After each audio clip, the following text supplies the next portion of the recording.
Ndugu wanahabari na wananchi wenzangu, tunapenda kuwataarifu juu ya kikao kazi baina ya msajili wa hazina, kwa maana ya kwamba ofisi ya msajili wa hazina na wakurugenzi wanaoiwakilisha serikali pamoja na wakuu wa taasisi katika taasisi zile na kampuni ambazo serikali kupitia ofisi ya msajili wa hazina ina hisa chache, ina uwekezaji wa hisa chache, tukimaanisha ni hisa chini ya 51% kwa mujibu wa kifungu cha 4 cha sheria ya mashirika ya umma sura namba 257. Kikao kazi hiki baina yetu sisi na hizi taasisi ambazo tuna hisa chache, kwa mwaka huu tunategemea kupata wahudhuriaji zaidi ya 150 hadi 200, na kitafanyika jijini Arusha kama nilivyosema, katika ukumbi wa Papu Tower. Mgeni rasmi wetu atakuwa Profesa Kitila Mkumbo, waziri pamoja na mbunge ambaye ni waziri wa nchi ofisi ya Rais, mipango na uwekezaji. Ndugu wanahabari, kauli mbiu yetu sisi ya mwaka huu ni nini?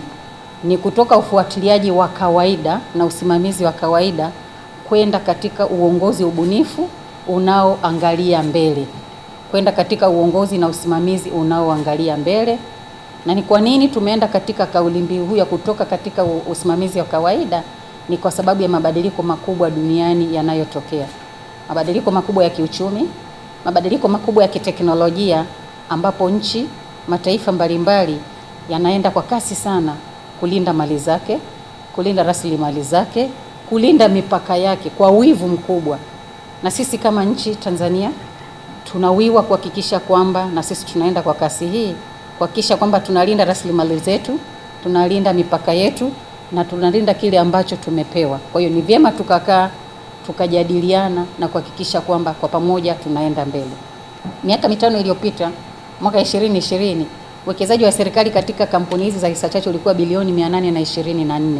Lakini hadi kufikia tarehe 30 Juni 2025, uwekezaji wetu pale umefikia shilingi trilioni 1.9 ya Kitanzania.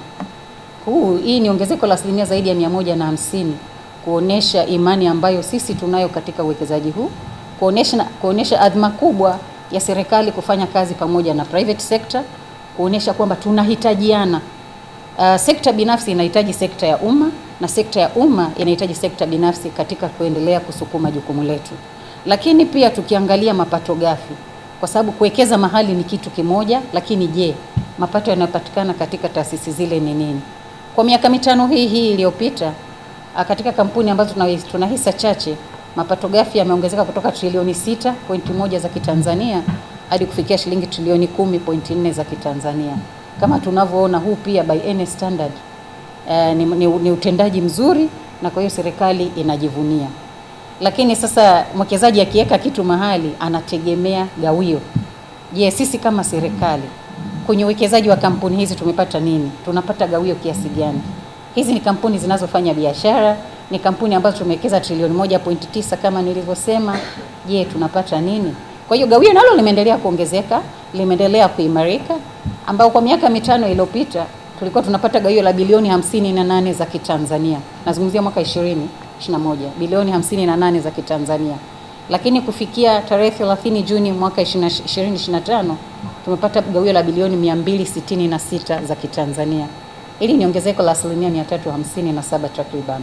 Sasa kwa ndani ya miaka 5 kwa uwekezaji ambao nimeutaja, tunaona kabisa kwamba tunapata gawio ambalo ni zuri, na gawio ambalo tunalitumia katika maendeleo, miradi yetu ya maendeleo. Tunaona barabara zinajengwa, tunaona vituo vya huduma zinafunguliwa, tunaona mambo mbalimbali yanafanyika katika nchi yetu, kwa kuzingatia kwamba kiasi ambacho kimewekeza mpaka sasa hivi ni shilingi trilioni 92 za Kitanzania. Huu ni uwekezaji mkubwa, na kwa hiyo hatuna budi kuhakikisha kwamba tunaendelea kufanya kazi pamoja na mashirika yetu kuhakikisha kwamba maslahi haya yanalindwa. Sisi tutafanya kazi na sekta binafsi kama umma kuhakikisha kwamba sisi wote tunafikia uchumi tunaoutaka. Kwa hiyo hapa unaona kabisa hizi taasisi ambazo tuna hisa chache ni wenzetu wale ni wa sekta ya binafsi, na sisi ni sekta ya umma. Wanatuhitaji na sisi tunawahitaji. Faida ni kubwa nilizozieleza ndio hizo.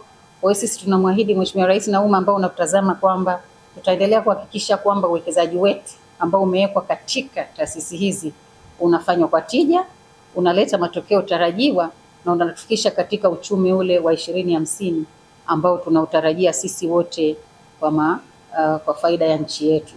Baada ya kusema hayo, ninawashukuru sana na niwakaribishe wote tuungane Arusha katika Minority Interest Forum ya mwaka 2026 ambayo inaenda kuelezea hatua tulizozipiga, lakini na huko tunakoelekea sisi wote kama Watanzania.